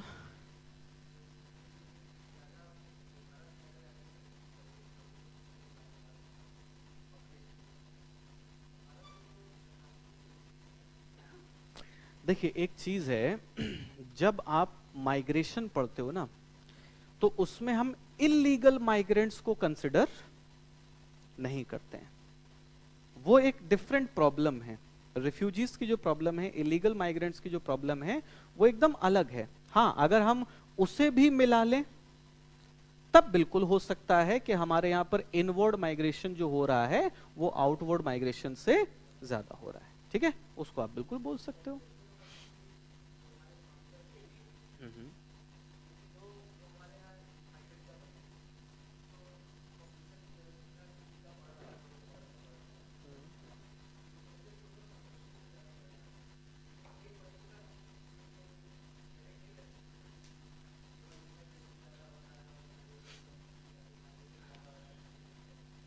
नहीं, देखिए एक चीज होती है कि जो हो रहा है उसे तो आपको एक्सेप्ट करना ही है, लेकिन एक चीज होती है कि कुछ इंटरनेशनल स्टैंडर्ड्स होते हैं कि जब हम माइग्रेशन की बात कर रहे हैं और आप इमिग्रेशन या एमिग्रेशन की बात कर रहे हो तो उसकी एक डेफिनेशन तो आपको रखनी पड़ेगी ना।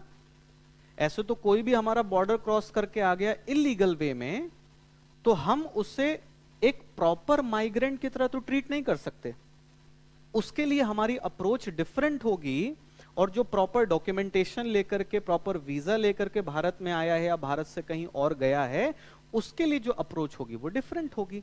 लेकिन आपका जो पॉइंट है कि रिसोर्सेस पर बर्डन तो वो भी डालेंगे जो इलीगल वे में आए हैं, बिल्कुल सही बात है। गवर्नमेंट को उसको टैकल करने के तरीके सोचने पड़ेंगे। ठीक है, तो वो भी एक चीज है। और कोई?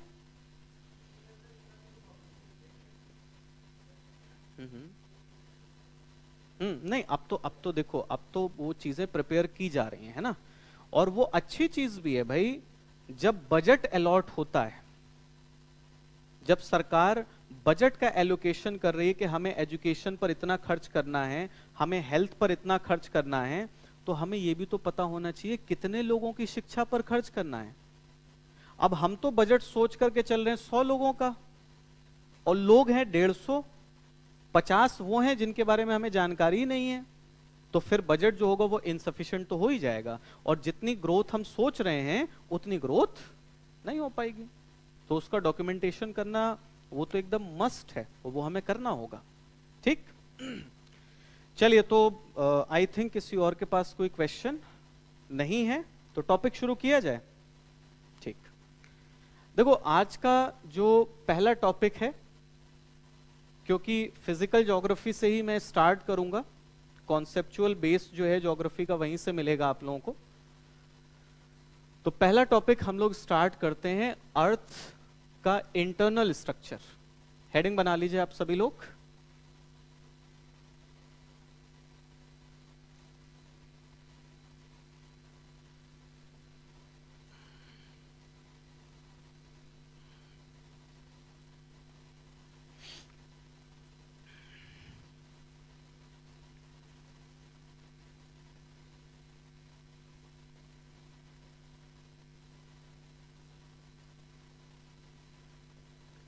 ठीक है, पृथ्वी की आंतरिक संरचना। अब इस टॉपिक में सबसे पहली चीज, जब हम लोग आंतरिक संरचना के बारे में पढ़ रहे हैं, तो पहली चीज आप लोग ये जान लीजिए कि इंटरनल स्ट्रक्चर, आंतरिक संरचना मतलब क्या होता है। आपसे किसी ने बोला कि हमें पृथ्वी की आंतरिक संरचना के बारे में पढ़ना है, तो हमें किस चीज के बारे में पढ़ना है? आंतरिक संरचना का मतलब क्या होता है? आंतरिक संरचना का मतलब है दो चीजें। क्या दो चीजें? सबसे पहला, स्टडी ऑफ मटीरियल्स, पदार्थों का अध्ययन।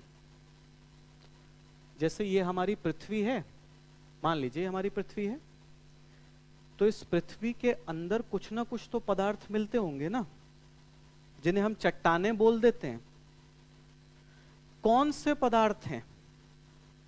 आप लोग पढ़ते होंगे, सियाल, सीमा, निफे, पढ़ते हो ना? क्या है सियाल, क्या है सीमा, क्या है निफे?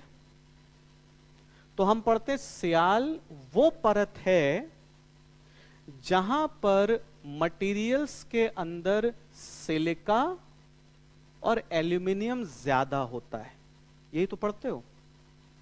सीमा के बारे में जब हम पढ़ते हैं तो हम पढ़ते हैं जहां पर सिलिका और मैग्नीशियम ज्यादा होता है।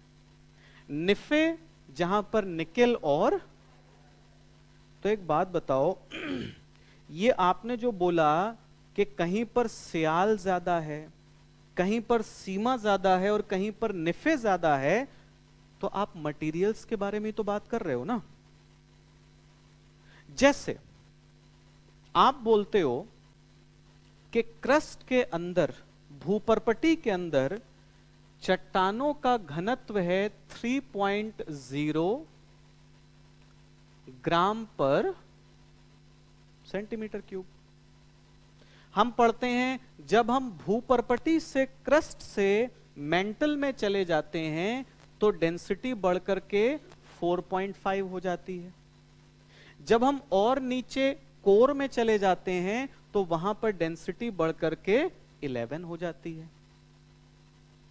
तो आप पदार्थों के बारे में तो बता रहे हो ना कि क्रस्ट के अंदर, भूपर्पटी के अंदर जो मटेरियल्स हैं उनका घनत्व 3 है, मेंटल में जो मटेरियल्स हैं उनका घनत्व 4.5 है, और कोर में जो मटेरियल्स हैं उनका घनत्व 11 है।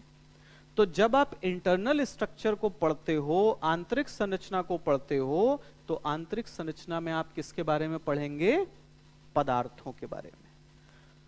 और दूसरी चीज, पदार्थों के अलावा लेयर्स, स्टडी ऑफ लेयर्स, परतों का अध्ययन। कौन सी परतें? क्रस्ट, मेंटल, कोर, भूपर्पटी, प्रवार, कोर, या फिर सियाल, सीमा, निफे, ये भी तो परतें ही है ना, लेयर्स हैं। या फिर और एक तरीका है लेयर्स को डिवाइड करने का, क्या? लिथोस्फेयर, स्थल मंडल बोल सकते हो। दूसरा पायरोस्फेयर, अग्निमंडल बोल सकते हैं इसको। और तीसरा बैरिस्फेयर, दाब मंडल। तो आप जब भी पृथ्वी की आंतरिक संरचना के बारे में पढ़ेंगे तो दो चीजों के बारे में आपको पढ़ना होगा, पदार्थों के बारे में और परतों के बारे में। क्लियर है? अच्छा, एक चीज और बता दूं, मैं डिक्टेट नहीं कराऊंगा क्लास में, क्योंकि डिक्टेट कराने में टाइम बहुत कंज्यूम होता है कि पहले आपको समझाऊं, फिर मैं पूरा एक एक लाइन करके आपको लिखाऊं। आपको क्या करना है, अब आप ये सोच रहे होगे कि सर डिक्टेट नहीं कराओगे तो हम लोग रिवाइज क्या करेंगे जाकर के। ये बोर्ड पर मैं जो भी चीजें लिखता जाऊं और जो चीजें मैं बोलता जाऊं, आप रनिंग नोट्स उसके बनाते चले जाइए। ये नोट्स आपके सफिशिएंट होंगे। अगर उसके अलावा आपको जरूरत पड़ेगी तो मेरे जो नोट्स हैं, ठीक है, मेरे पास है नोट्स, उसका जेरोक्स करा के मैं आप लोगों को डिस्ट्रीब्यूट करा दूंगा। चलेगा इतना, ताकि हम लोग थोड़ा तेजी से चीजों को कर पाएंगे, है ना। अदरवाइज आधा टाइम हमारा लिखने लिखाने में चला जाएगा फिर। तो ये तो हमने समझा कि आंतरिक संरचना के अध्ययन का मतलब क्या होता है। अब बात ये आती है कि अगर आपको आंतरिक संरचना का अध्ययन करना है, इंटरनल स्ट्रक्चर को अगर आपको स्टडी करना है, तो ये अध्ययन आप कैसे करेंगे? How we are going to study earth's internal structure. दो तरीके हैं। पहला तरीका है जिसे आप लोग लिख सकते हो डायरेक्ट स्टडी, प्रत्यक्ष अध्ययन।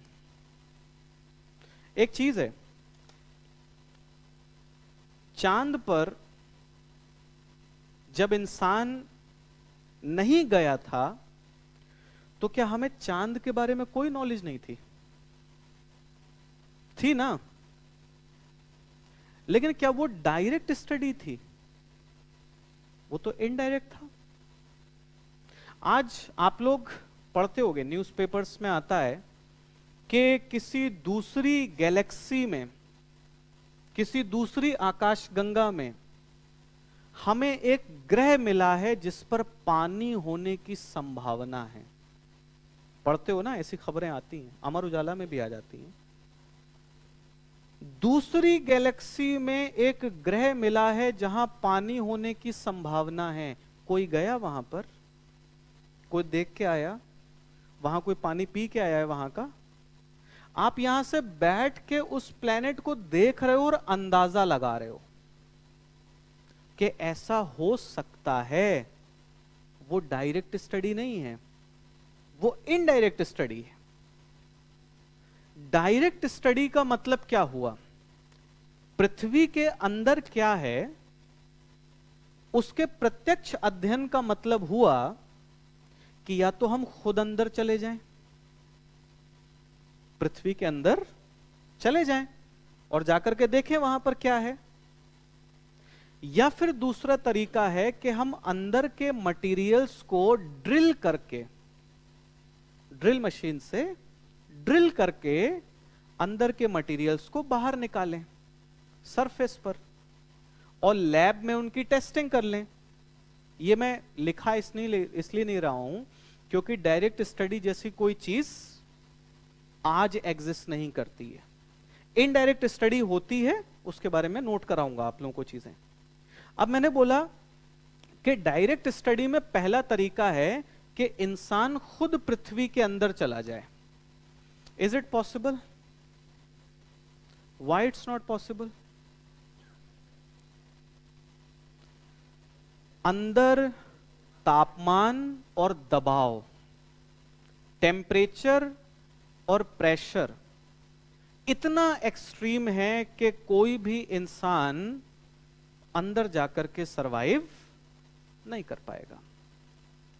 तो चलो, इंसान नहीं जा सकता है, ड्रिल करके अंदर से चट्टानों को तो निकाल सकते हैं ना। कोशिश की गई।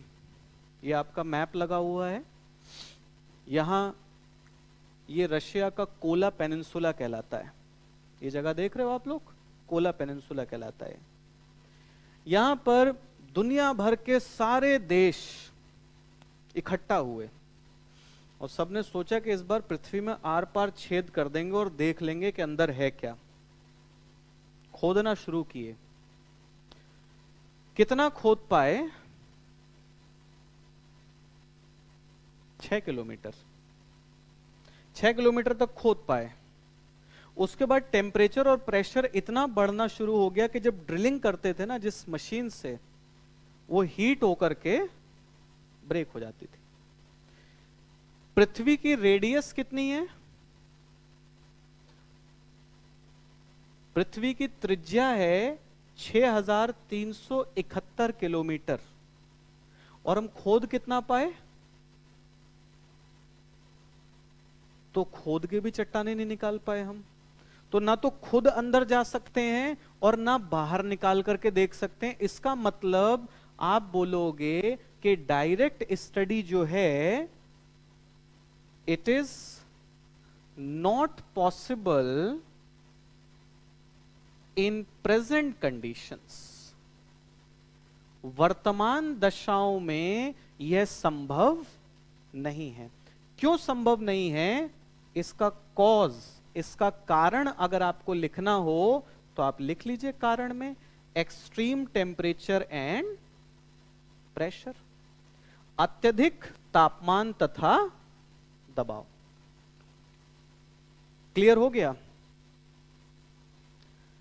तो अब सवाल यह आता है कि अगर डायरेक्ट स्टडी नहीं कर सकते तो क्या करना चाहिए? एक चीज है, जैसे आप कभी अगर डॉक्टर के पास जाते हो, डॉक्टर को जाकर के बोलते हो कि पेट में दर्द हो रहा है, तो क्या डॉक्टर सीधे यही काम करता है कि चलो ओटी में जाकर के लेट जाओ और डायरेक्ट स्टडी करके देखते हैं, ऑपरेशन करके देखते हैं कि अंदर क्या है? नहीं करते ना। मशीन्स हैं, बहुत सारे तरीके हैं। अल्ट्रासाउंड कर लेंगे, आपका एक्सरे कर लेंगे, ब्रेन में कुछ प्रॉब्लम है सीटी स्कैन कर लेंगे। सेम चीज है, वैज्ञानिकों ने बहुत सारे ऐसे तरीके सोच लिए जिससे कि पृथ्वी के अंदर जाए बिना पृथ्वी के अंदर के बारे में हमें जानकारी मिल सकती है। उसको हम क्या कहेंगे? उसको आप कहोगे इनडायरेक्ट स्टडी, अप्रत्यक्ष अध्ययन। इनडायरेक्ट स्टडी, अप्रत्यक्ष अध्ययन। कैसे? आप लोगों ने रिमोट सेंसिंग के बारे में पढ़ा है? क्या होता है remote sensing? What is remote sensing?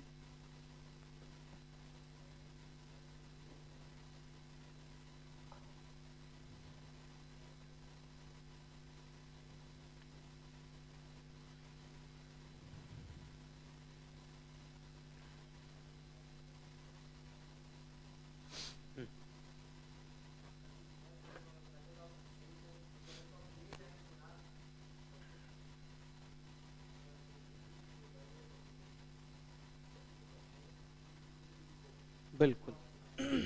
मतलब आप सीधे सीधे बोल सकते हो कि देयर इज स्पेक्ट्रम एनालिसिस।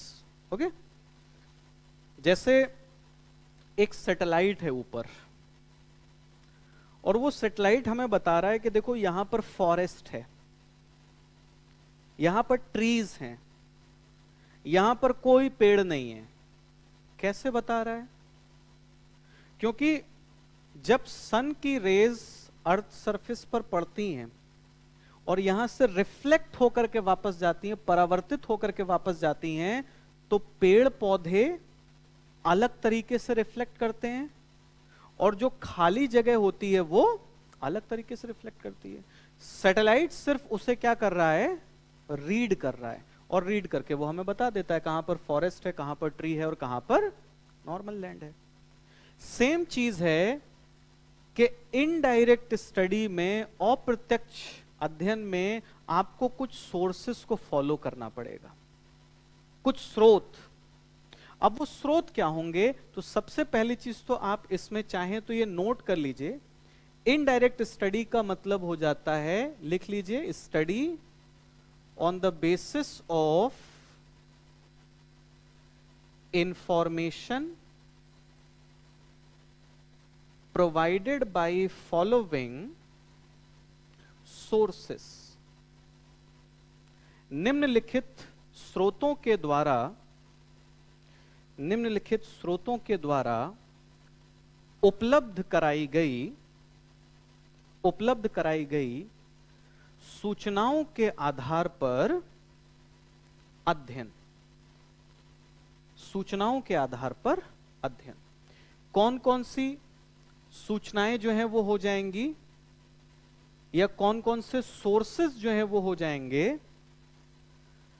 तो देखिए, जितने भी स्रोत होते हैं जो हमें आंतरिक संरचना के बारे में इंफॉर्मेशन प्रोवाइड करते हैं, उन्हें दो कैटेगरीज में डिवाइड किया जाता है। एक नेचुरल सोर्सेस, प्राकृतिक स्रोत, और दूसरे आर्टिफिशियल सोर्सेस, कृत्रिम स्रोत। आर्टिफिशियल सोर्सेज में, कृत्रिम स्रोतों में हम अध्ययन करते हैं किसका? टेम्परेचर का, तापमान का, प्रेशर का, दबाव, और दबाव के साथ साथ डेंसिटी। तो अगर हमारे वैज्ञानिक पृथ्वी के अंदर टेम्परेचर कैसा है, पृथ्वी के अंदर प्रेशर कैसा है, पृथ्वी के अंदर डेंसिटी कैसी मिलती है, अगर इसका अध्ययन कर रहे हैं तो इसका मतलब हम किसे फॉलो कर रहे हैं? आर्टिफिशियल सोर्सेस को, कृत्रिम स्रोतों को। और दूसरा क्या है? नेचुरल, प्राकृतिक स्रोत। तो प्राकृतिक स्रोत में क्या चीज आ जाएगी? प्राकृतिक स्रोत में चीजें तो काफी सारी आ सकती हैं, बट आप लोग दो चीजें लिखिए। पहला वॉल्केनिज्म, ज्वालामुखीयता, और दूसरा आप क्या लिखेंगे? सीज्मिक इवेंट्स, भूकंपीय घटनाएं। सीज्मिक इवेंट्स, भूकंपीय घटनाएं। तो यानी कि जब कहीं पर ज्वालामुखी इरप्ट होता है, ज्वालामुखी विस्फोट होता है, तो उससे भी हमें जानकारी मिलती है किसके बारे में? इंटरनल स्ट्रक्चर के बारे में। और जब कहीं भूकंप आता है, सीज्मिक इवेंट, तब भी हमें जानकारी मिलती है किसके बारे में? इंटरनल स्ट्रक्चर के बारे में। ठीक है, देखेंगे हम सारी चीजें कि किस तरीके से ये इंफॉर्मेशन हमें मिलती है, और कहते हैं ना, ब्रिक बाय ब्रिक हम बिल्ड करेंगे कि हमारी पृथ्वी का जो इंटरनल स्ट्रक्चर है वो किस तरीके का है। ठीक, तो चलिए सबसे पहले शुरुआत करेंगे कहां से? आर्टिफिशियल सोर्सेस से। हेडिंग बना लीजिए आप सभी लोग, आर्टिफिशियल सोर्सेस, कृत्रिम स्रोत।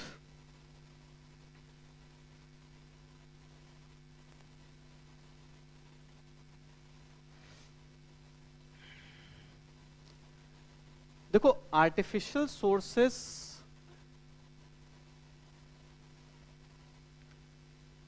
कृत्रिम स्रोत क्या होते हैं बता दिया मैंने आप लोगों को,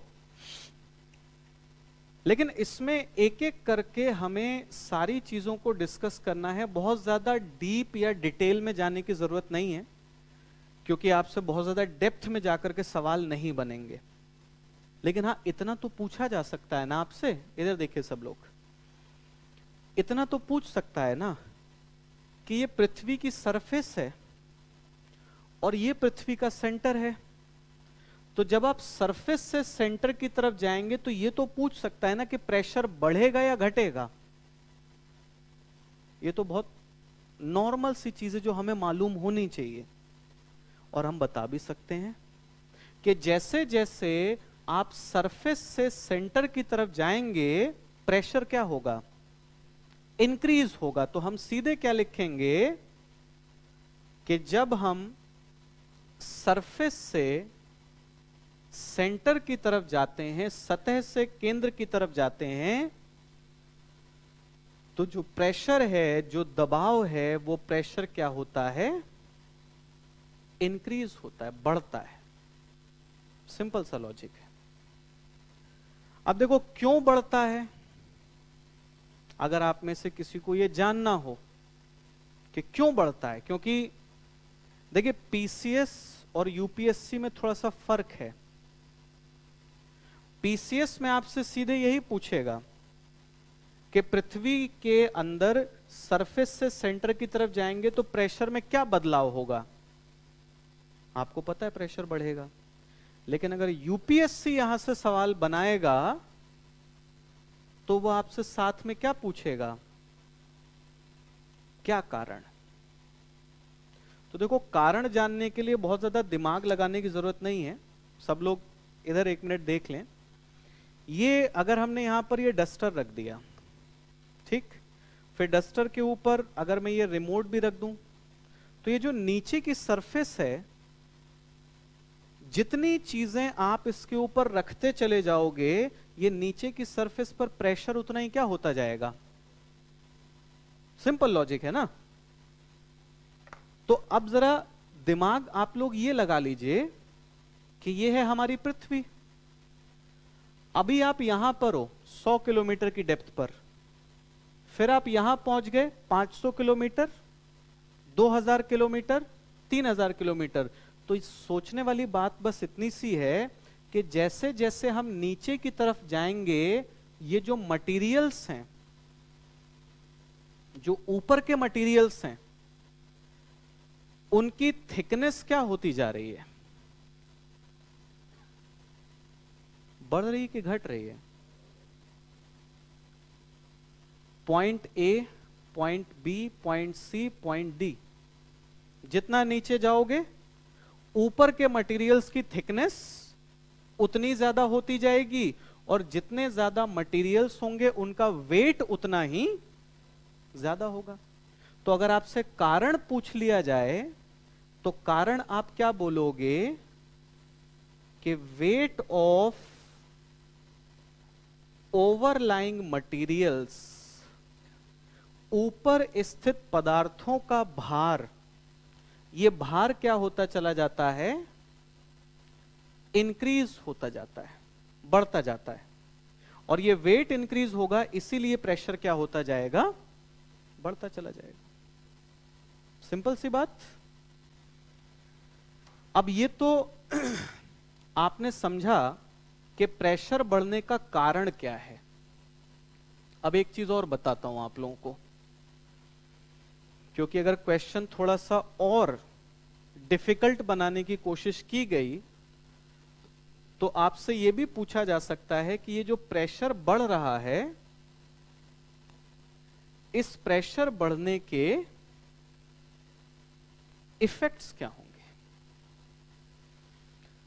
तो चलिए, पहली चीज मैं आप लोगों से पूछता हूं, मैं सिंपल रखूंगा चीजों को, बहुत ज्यादा कॉम्प्लेक्स करने की जरूरत नहीं है हम लोगों को।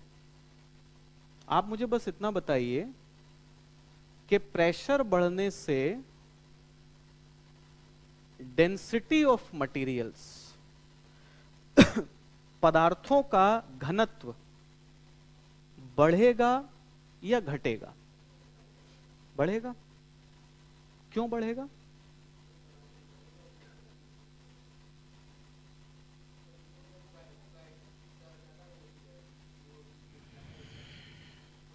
देखो, आपको लिखने विखने की जरूरत नहीं है, मैं आपको सब समझ के लिए बता देता हूं। किसी भी मटेरियल की डेंसिटी, घनत्व, हमें यह बताता है कि आपने इकाई आयतन लिया, unit volume. Unit volume 1 centimetre cube, 1 metre cube, जो आपका मन करे वो ले सकते हो। उसके अंदर नंबर ऑफ मॉलिक्यूल्स, अणुओं की संख्या कितनी है, यही तो है ना डेंसिटी, घनत्व। अब थोड़ा सा दिमाग लगाओ, अगर हम इस बॉक्स को चारों तरफ से इसके ऊपर दबाव लगाएंगे, तो जब आप दबाव लगाओगे तो ये मॉलिक्यूल्स पास पास आएंगे कि नहीं आएंगे। और जब ये पास पास आएंगे तो अब एक बहुत कॉमन सेंस वाली चीज है, जैसे ये अपना क्लासरूम है, इसका सरफेस एरिया तो फिक्स्ड है ना। अगर आप कुर्सियां दूर दूर लगाओगे तो कम कुर्सियां आएंगी, और पास पास लगाओगे तो वही चीज है, मॉलिक्यूल्स जितने पास पास होंगे उतने ही ज्यादा मॉलिक्यूल्स होंगे, और जितने ज्यादा मॉलिक्यूल्स होंगे डेंसिटी उतनी ही ज्यादा। तो हम क्या बोलेंगे कि प्रेशर बढ़ने से डेंसिटी ऑफ मटेरियल्स क्या होता है, बढ़ता है। अब सवाल कैसे बनेगा, क्वेश्चन कैसे बनेगा?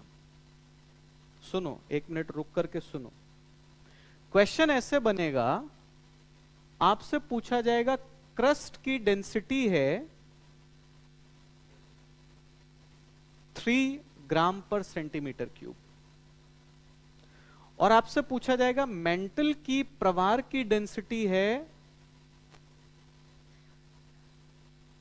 तो अगर मैं आपसे सवाल पूछूं कि ये डेंसिटी क्यों बढ़ी, क्यों बढ़ी, तो आपके पास अब एक जवाब है ना, एक आंसर है आपके पास। ऑल्दो आप ये नहीं बोल सकते कि यही केवल एक कारक है, आगे जाके और फैक्टर्स भी बताऊंगा आप लोगों को, बट आपको एक फैक्टर मिला कि जैसे जैसे हम सरफेस से सेंटर की तरफ जाते हैं क्या होता है, प्रेशर बढ़ता है, और प्रेशर बढ़ने से क्या बढ़ता है, डेंसिटी। क्लियर? दूसरी चीज, टेम्परेचर ऑफ मटेरियल्स। ये बताओ, प्रेशर बढ़ने से, दबाव बढ़ने से तापमान बढ़ेगा या घटेगा? बढ़ेगा। क्यों बढ़ेगा? एनीवन? बढ़ेगा, ये तो कंफर्म है। ठीक, आप लिख सकते हो कि टेम्परेचर ऑफ मटेरियल्स में भी क्या होता है, इंक्रीज होता है। But why? जी,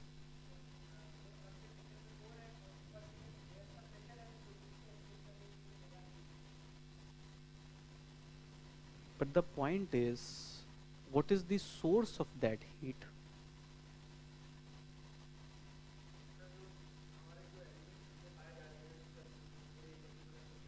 हम्म,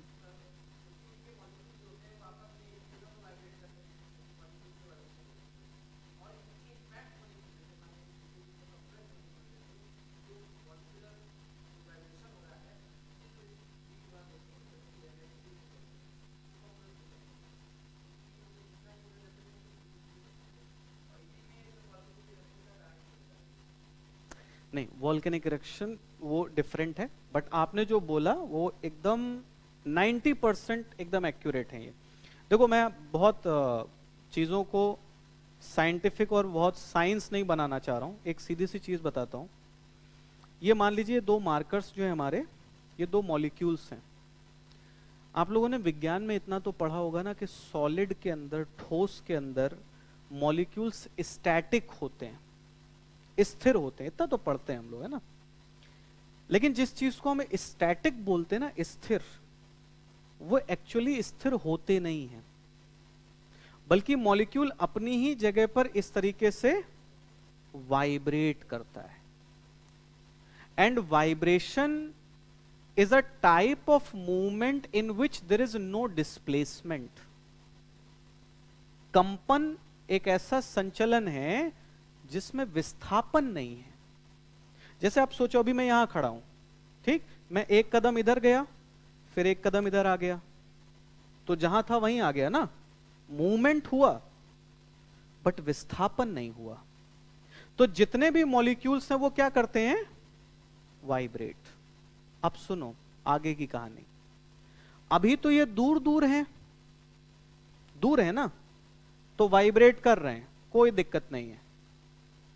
लेकिन अगर आप इन पर दबाव लगाओगे, कंप्रेस करोगे, तो ये पास पास आएंगे, आएंगे ना। और अगर पास पास आएंगे और अब भी ये वाइब्रेट कर रहे हैं, तो लास्ट में ये टकराना शुरू करेंगे। और टक्कर की एक खासियत होती है, हम सब लोगों ने पढ़ा कि इंसान ने पत्थर से पत्थर टकरा करके आग जलाना सीखा था। कभी सोचा वो पत्थर से पत्थर टकरा के आग जली कैसे? फ्रिक्शन। फ्रिक्शन में सिर्फ एक चीज होती है, काइनेटिक एनर्जी हीट में बदल जाती है, गतिज ऊर्जा ऊष्मा में बदल जाती है। भाई दो चीजें आई और आकर के टकराई, अब इनके अंदर एक ऊर्जा थी तभी तो चल रही थी ना ये। अब जब ये टकराएंगी तो इनके अंदर जो ऊर्जा थी वो ऊर्जा किस में बदल जाएगी? ऊष्मा में, हीट में। और यही होता है कि मॉलिक्यूल्स वाइब्रेट कर रहे हैं। अब वो पास पास आएंगे तो पास पास आने पर वो टकराएंगे, और जब वो टकराएंगे तो उनकी काइनेटिक एनर्जी, उनकी गतिज ऊर्जा किस में बदल जाएगी? ऊष्मा में बदल जाएगी, और इसीलिए तापमान क्या होना शुरू हो जाएगा? बढ़ना शुरू हो जाएगा। समझ आ गई बात? तो हमने क्या पढ़ा कि प्रेशर बढ़ने से, दबाव बढ़ने से घनत्व बढ़ता है, और घनत्व बढ़ने के साथ साथ तापमान बढ़ता है। इतना तो क्लियर है। ये चीज आप एनसीईआरटी भी उठा करके देखोगे तो उसमें भी लिखी हुई मिल जाएगी।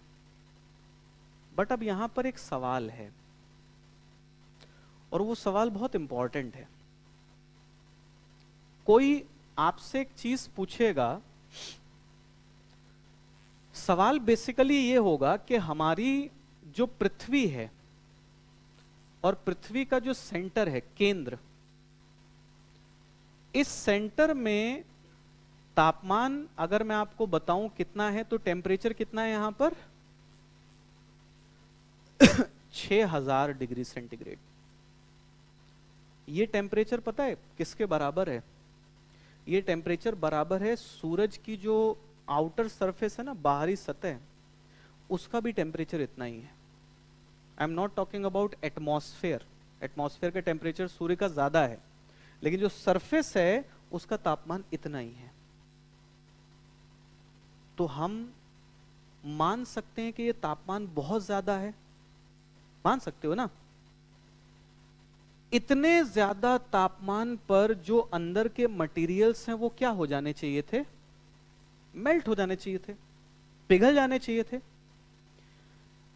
बट इंटरेस्टिंग पार्ट ये है कि हमारी पृथ्वी का जो सबसे अंदर का हिस्सा है, जिसको हम कहते हैं इनर कोर, कल पढ़ाऊंगा आप लोगों को, आउटर कोर, इनर कोर सब बताऊंगा। आंतरिक कोर, ये आंतरिक कोर किस अवस्था में है? कैसे? प्रेशर बहुत ज्यादा है, तो प्रेशर से क्या? मॉलिक्यूल्स पास पास रहते हैं, वो भी बात ठीक है। मॉलिक्यूल्स पास पास होने से क्या हो गया?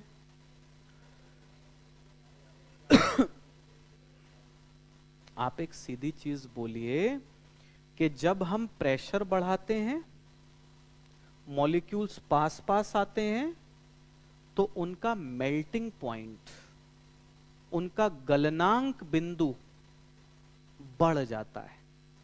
और जितने लोगों को यह बात नहीं समझ में आ रही हो, उनकी सुविधा के लिए बस एक छोटी सी चीज बताता हूं, सुन लो। देखो, मेल्ट होने का मतलब होता है ना कि ये दो मॉलिक्यूल्स हैं, इमेजिन कर लीजिए। मेल्ट होने का मतलब होता है कि ये दोनों मॉलिक्यूल्स एक दूसरे के अट्रैक्शन से थोड़ा फ्री हो गए। आप लोगों ने कभी सोचा कि किसी चीज को पिघलाने के लिए हमें उसे गर्म क्यों करना पड़ता है? बर्फ को पिघलाने के लिए क्या करना पड़ता है? गर्म करना पड़ता है ना आपको। बर्फ को ठंडा करके कभी वो पिघलती है? तो गर्म क्यों करना पड़ रहा है?